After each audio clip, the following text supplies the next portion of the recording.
rikthyer në këtë mbrëmje feste.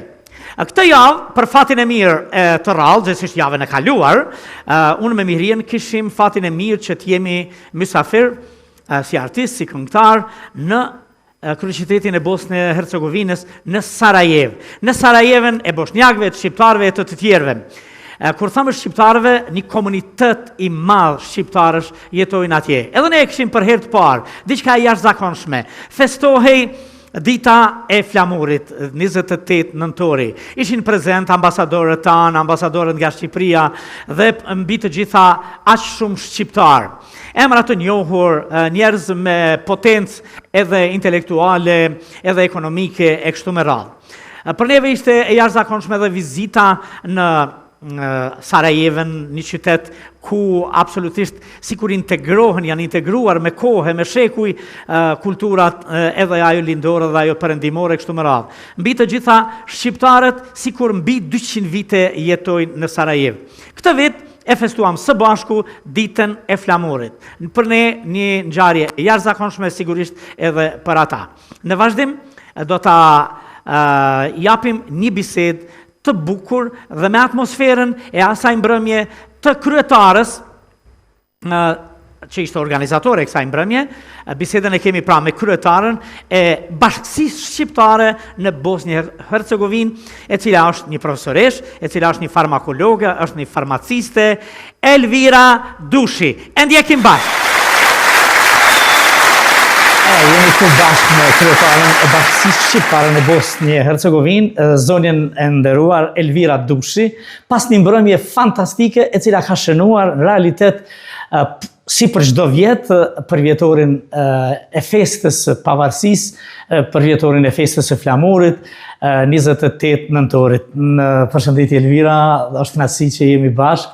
Faleminderit që na pranove këtu në bashkinë tuaj. Faleminderit shumë, Naim. Mirë se erdhët në Sarajev, shehrin e bukur. Jemi të nderuar me prezencën e juaj. Bashkia Shqiptare për vite të tëra ka bërë shumë punë në këtë raport, domethënë për kujdesje ndaj shqiptarëve në përgjithësi që kanë banuar, jetuar, vepruar, dhe ka bërë një punë të madhe edhe në drejtim të inkorporimit shqiptarëve në jetën edhe kulturore, edhe sociale, edhe të punës, po sa vite ka që funksionon Bashkia Shqiptare? Bashkia Shqiptare shënon fillimet e para prej vitit 1969. 69. Me themelimin e klubit studentor Lulëzimi. Në atë shtet ku kemi qenë edhe Kosova pjesë, Universiteti i Sarajevës ka qenë shumë i njoftur, edhe ka pas shumë student. Ka pas kohë kur vetëm në regionin e Sarajevës edhe qytetit ka pas përmbi 100.000 shqiptar nga Kosova. Këtu Bashkia Shqiptare është e përbër prej shqiptarëve nga Kosova, më shumë se 80%, pastaj nga Maqedonia, nga Lugina e Preshevës, nga Mali i Zi, nga Bosna, edhe nga Shqipëria, po nga Shqipëria pak një numër më i vogël, edhe shënohën këto numra periudhën e fundit, sepse me misionin e EUFOR-it në Bosnjë Hercegovinë kanë ardhur dhe forcat e NATO-s nga Shqipëria, edhe të punësuarit që kanë ardhur në organizata ndërkombëtare këtu me vepru në Bosnjë Hercegovinë. Si numër, Bashkia Shqiptare sot nuk kemi numër të saktë zyrtare, sepse fatkeqësisht shqiptarët për shkak të kushtetutës dhe rregullimit administrativ të shtetit të Bosnjës Hercegovinës, shumica kanë zgjedhur që të deklarohen si përkatës të njërës nga komunitetet si të ashtu quajtur konstitutiv, bosnjak, kroat dhe serb, dhe një numër shumë i vogël janë deklaruar si shqiptar. Shqiptarët, do me thënë, janë deklaruar si bosnjak, ose shqiptarët të cilët janë me fe katolike, janë deklaruar si kroat, sepse këtu këta popujt konstitutiv fatkeqësisht kanë pak më shumë të drejta se komunitetet tjera që janë me numër më të vogël sa i përket grupeve etnike, të cilët quhen të tjerët, dhe janë kategorizuar në një grup të përbashkët që përbëhet prej 18 grupeve etnike që jetojnë në Bosnjë Hercegovinë. Mirë po, Bashkia Shqiptare këtu nuk është prezente vetëm rishtasi. Këtu ka, do me thënë, prej gjeneratave të fundit, gati 9 gjenerata familje që janë këtu, do me thënë... 9 gjenerata? 9 gjenerata. Që jetojnë... Familjet e para që kanë ardhur këtu, do me thënë prej Kosovës, ka gati më shumë se 250 vite që kanë ardhur këtu.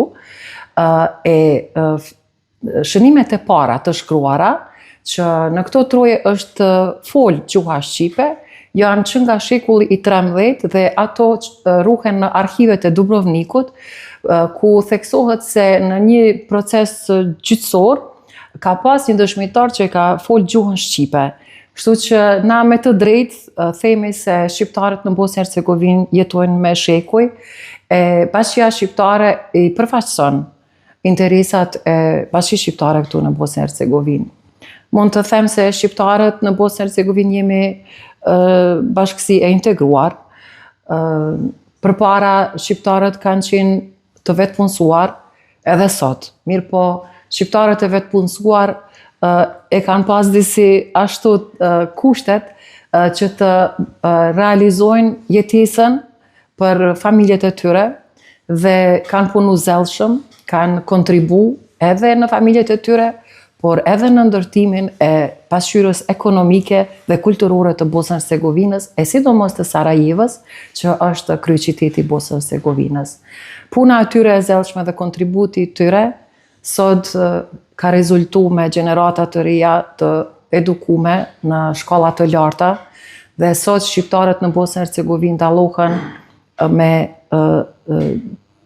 do me thënë si intelektual të lartë, profesor, doktor, magjistër të farmacisë, specialist, zakonisht është pak vështirë mi emru të gjithë me emër e mos me përmendi kënd me lëshu, mirë po ne mburëm i shumë me kardiokirurgën e parë të Bosnës së Hercegovinës, e cila është doktoresha, profesoresha Iliriana Hadjibeqiri Karabdić, pastaj me doktoreshën, profesoreshën shpresën nga Lugina e Preshevës, pastaj edhe shumë të tjerë. I përshëndesim të gjithë, nuk ju mbesim bardh, sigurisht, sepse gjithmonë kur fillojmë të flasim me emra. Që në fillim na potencove një problem që duhet trajtuar e që në realitet e bukura ishte që mërëm në koncertin që ju keni realizuar, në manifestimin që keni realizuar, që kishte karakter edhe akademik, edhe oficial, edhe arktus, kishte shqiptar. Gjithandej, ishte ambasadorja e Republikës së Shqipërisë, tu ishte ambasadori ynë Martin Berisha që mbulon këtë pjesë, e kështu me radhë, por bashkësia e shqiptarëve në Bosnjë e Hercegovinë sa ka arritë dhe çfarë duhet bëj. Kjo duke ingranuar edhe këtu, do më thonë të dy shtetet tona, që kanë tash veç përfaqësim, Kosova pak më pak, në mënyrë që shqiptarët mos e kenë këtë problem të deklarimit të tyre, të komësisë të tyre, të nacionalitetit dhe ta kemi një të dhënë të saktë se sa i kemi të gjithë, se pastaj ato janë paraqesje në vetë edhe një potenciale edhe ekonomike edhe intelektual që thoni ju, po që themi kemi kaq shqiptar, ju thatë një të dhënë të jashtëzakonshme që dikur kanë frekuentuar ne më se 100.000 shqiptar. Çka mendoni të bëni që në këtë drejtim sa më shpejt ta zgjidhim këtë problem që shqiptarët të jenë shqiptar edhe të shkruar edhe të deklaruar? Shqiptarët në Bosnjë e Hercegovinë, siç thash, janë të integruar në shoqërinë bosnjake dhe të Bosnës të Hercegovinës. Këtë kanë arrit me punën e palodhur. Mirë po, nuk është vetëm kontributi i tyre sa i përket pikpamjeve ekonomike dhe kulturore dhe laramanis etnike në Bosnjë e Hercegovinë, por kontributi i shqiptarëve këtu është edhe në kohën e agresionit ndaj Bosnjë e Hercegovinës viteve të 90-ta. Dëshmori i parë që ka ra në mbrojtjen e Bosnjës e Hercegovinës ka qenë inxhinier Bajram Zenuni, edhe është i shpallur si hero populli. Imituri i parë, luftëtar, që ka ra në mbrojtjen e regionit të Nishiqit, që ka qenë luftë kruciale në mbrojtjen e Bosnjës së Hercegovinës, ka qenë Mentor Prizreni, nuk i ka pas as 16 vite. Këto janë vetëm disa nga dëshmorët që kanë rënë në kohën e agresionit ndaj Bosnës dhe Hercegovinës dhe në mbrojtjen e saj, por janë edhe shumë luftëtar, janë edhe shumë general, komandant, të cilët une nuk muj me te i kalu pa i përmend, general Ismet Alia edhe komandant Ramiz Bejiqi, të cilët kanë qenë personazh krucial në mbrojtjen e Bosnës Hercegovinës dhe sot janë personazhe të nderuara në Bosnën Hercegovinë dhe të vlerësuara. Brëme keni pas rastin edhe me njoftu komandantin Ramiz Bejiqi, i cili sot e kësaj dite, do me thonë, me palodhshmëri kontribuan në shoqëri, ashtu që fëmijët e tij sot janë intelektual të lartë, të cilët kontribuojnë në shoqëri, në mjekësi, në farmaci e kështu me radhë. Sa i përket statusit të shqiptarëve, është shumë i vendosur në pozitë diskriminative. Kjo është arsyeja për kushtetuta e Bosnës Hercegovinës. Me nënshkrimin e marrëveshjes së Daytonit, të gjitha pakicat kombëtare, duke filluar më së shumti prej shqiptarëve, ku ne sidomos jemi ndi më të diskriminuar, sepse me pa rezerve kemi mbrojt këtë shtet si kur të ishte i yne. Janë fliju jetra për mbrojtjen e kësaj. Mirë po, kufizimi i thjesht kushtetuare dhe ligjore. Kufizimi gjuhësor i kushtetutës së Bosnës Hercegovinës thjesht nuk e lejon. Është një kontrast ku Bosna Hercegovina është edhe nënshkruese e deklaratës së evropiane për mbrojtjen e të drejtave njerëzore, e sidomos të drejtave të pakicave ku e kanë të ratifikuar ruajtjen e vlerave të pakicave kombëtare, në rastin tonë, do me thënë, të kulturës, traditës tonë, e më së shumë të gjuhës këtonë. Ju mbram ishit dëshmitar, e keni njoftu Virgjinën Zhubi, ajo është sekretare generale e Bashkisë Shqiptare në Bosnjë Hercegovinë në këtë mandatin e fundit, dhe ajo është gjenerata e 9 që është lind këtu në Bosnjë Hercegovinë, edhe keni bisedu me të, ajo e flet gjuhën shqipe mu ashtu si është fol kur kanë ardhur në Sarajevo. Gjina që na ka raportuar për vitet të tëra në radio televizion në Kosovë. Kështu që me xhelozi është ruajtur gjuha shqipe, mirë po, gjeneratat e reja janë duke e humbur gjuhën shqipe. Detyra jonë si Bashkisë Shqiptare është që në formë të organizimit të ahengjeve kulturore, siç e patë dje, ku ne dëshirojmë të tregojmë opinionit të gjerë të Bosnës Hercegovinës si dhe të regionit, që shqiptarët nuk janë vetëm ata argat që punojnë e shesin fara në përqoshe të qarshis, por jemi intelektual të lartë dhe në atë mënyrë edhe kontribuojmë në ndërtimin e këtij shteti, sidomos pas luftës. Mirë po, për të zgjedhur në pozita, për shembull, si përfaqësues në Parlamentin e Bosnës Hercegovinës, struktura administrative e shtetit të Bosnës Hercegovinës është shumë i ndërlikuar. Mirë po, jo vetëm shqiptarët, por të gjitha pakicat kombëtare, të cilët janë të kategorizuara si në kategori të tjera së bashku me 18 të tjera, do me thonë atë pozit të përfaqësimit, do me thonë parlamentar, si përfaqësues i njërës nga pakicat kombëtare këto në Bosnjë Hercegovinë, është e pamundur. Do me thonë, ato pozita janë të rezervuara vetëm për këta popoj të ashtu quajtur konstitutiv. E të privilegjuar edhe me kushtetut. Sa keni mri? A keni mri ndonjëherë të organizoni shkollën shqipe? Sepse dikur ka pas...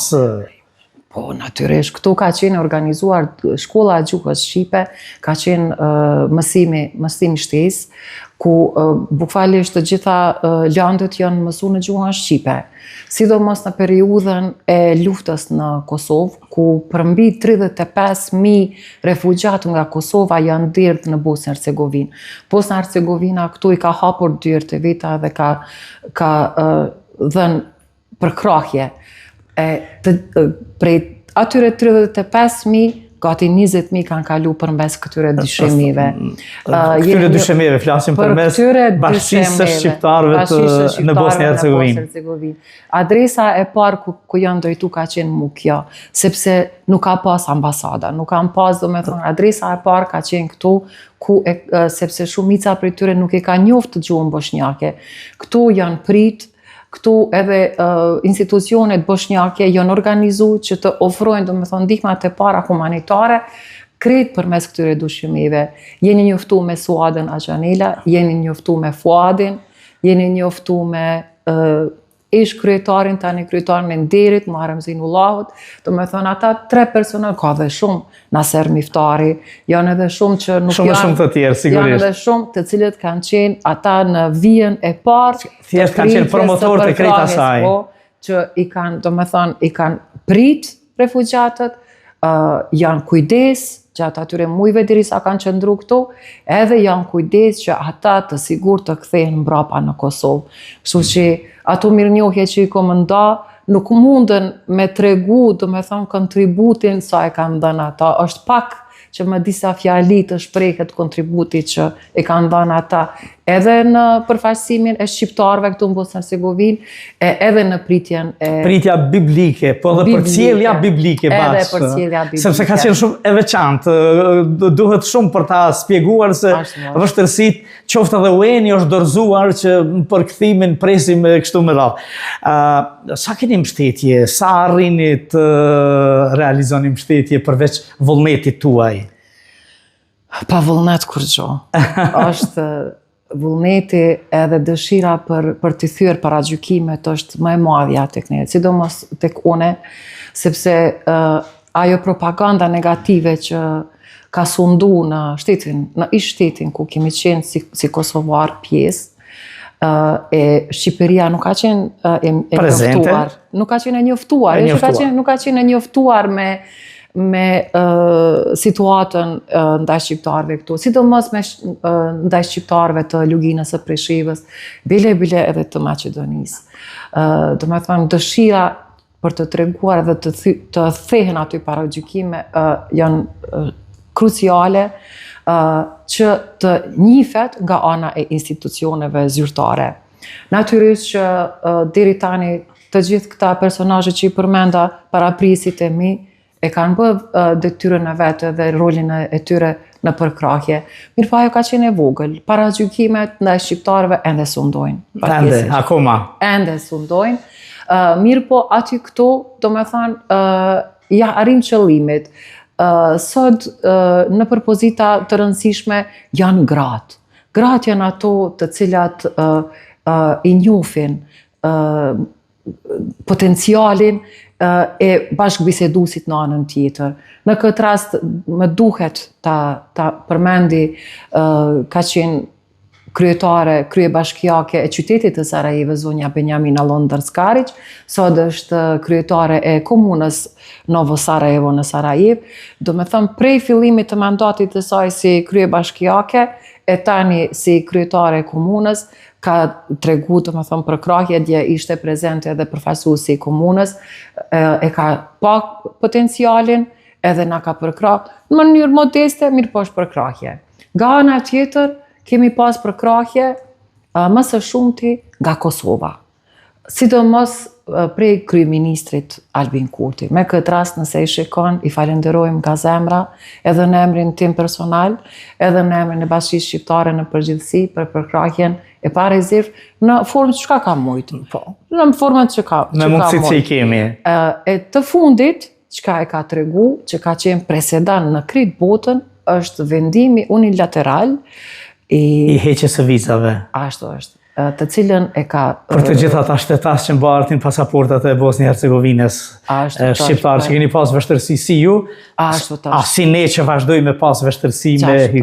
A mund të quajmë paka shumë si një lloj ambasade, jo në nhije, se spemajmë në nhije, bashkësinë e shqiptarëve për Republikën e Kosovës, se Republika e Shqipërisë ka ambasadën. Republika e Shqipërisë, fatmirësisht, për herën e dytë e ka fillu misionin e saj në Sarajev para disa muajsh. Misionin e parë ka pas prej vitit 2010 deri në 2015. Fatkeqësisht u mbyll, po që fatmirësisht U rihap. Do me thonë shteti e ka sot, do me thonë misionin e saj, edhe bashkëpunojmë shumë mirë. Sa i përket ambasadës e Republikës së Kosovës, do të presim edhe pak, mirë po. Këto dysheme... Sa të na pranojnë ta, se na i pranojnë, pa problem.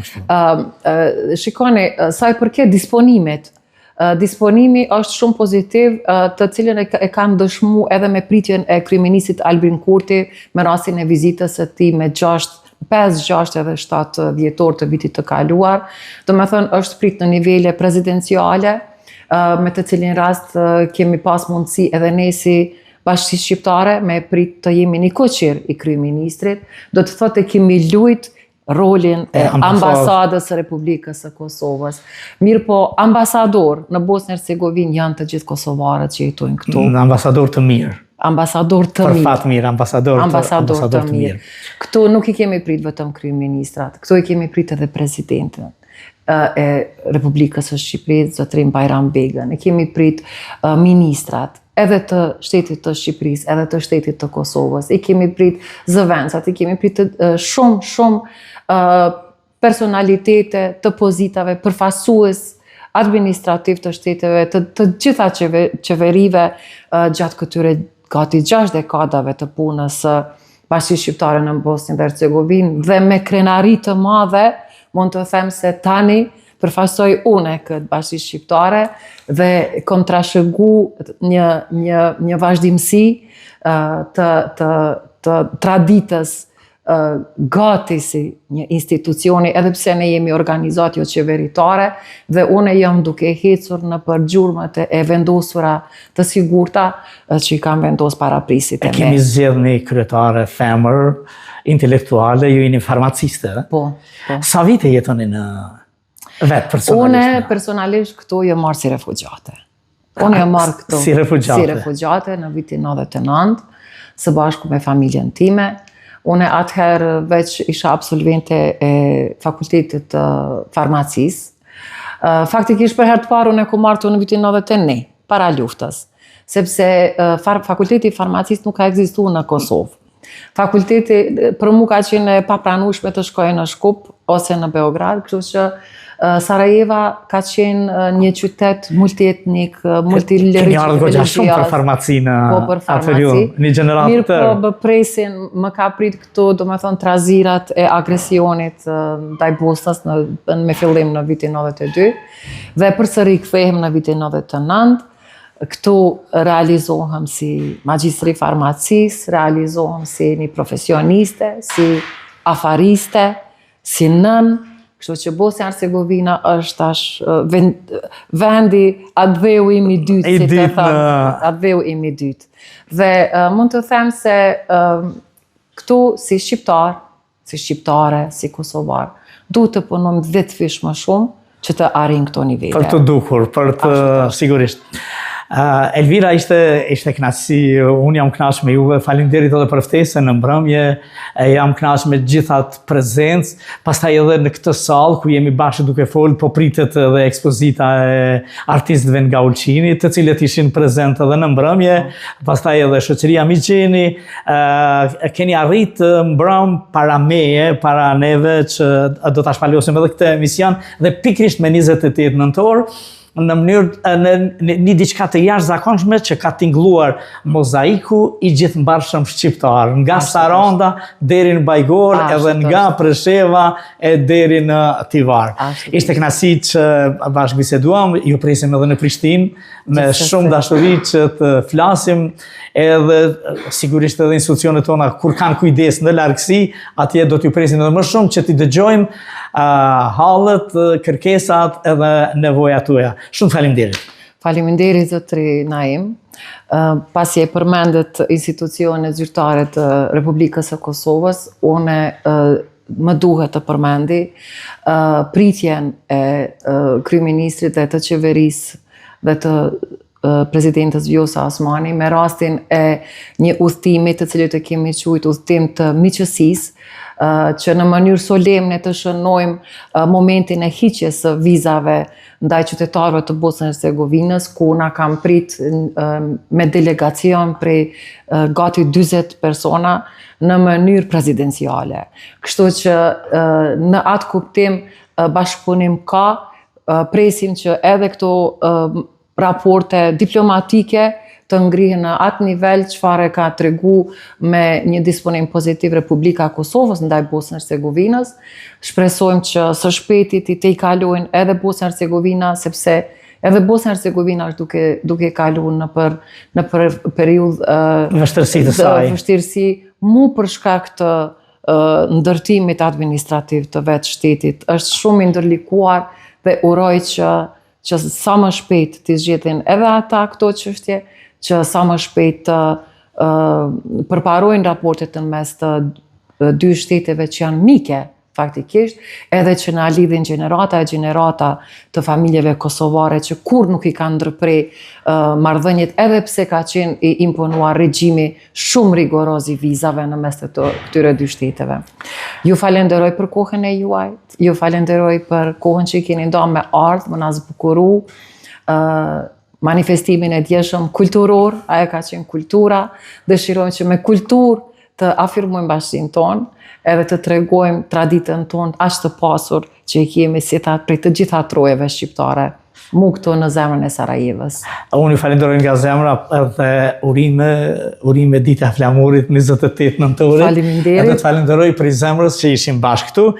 Pas kësaj udhtojmë në Prishtinë. Kthehemi pranë në Prishtinë e në studio Miria do ta këndoj këngën e flamurit për ju. Për gjithë shqiptarët. Faleminderit shumë, gëzuar dhe rrugambar. Faleminderit. Edhe ju mirëpresim përsëri. Me patjetër. Po, mirëpresim. Faleminderit.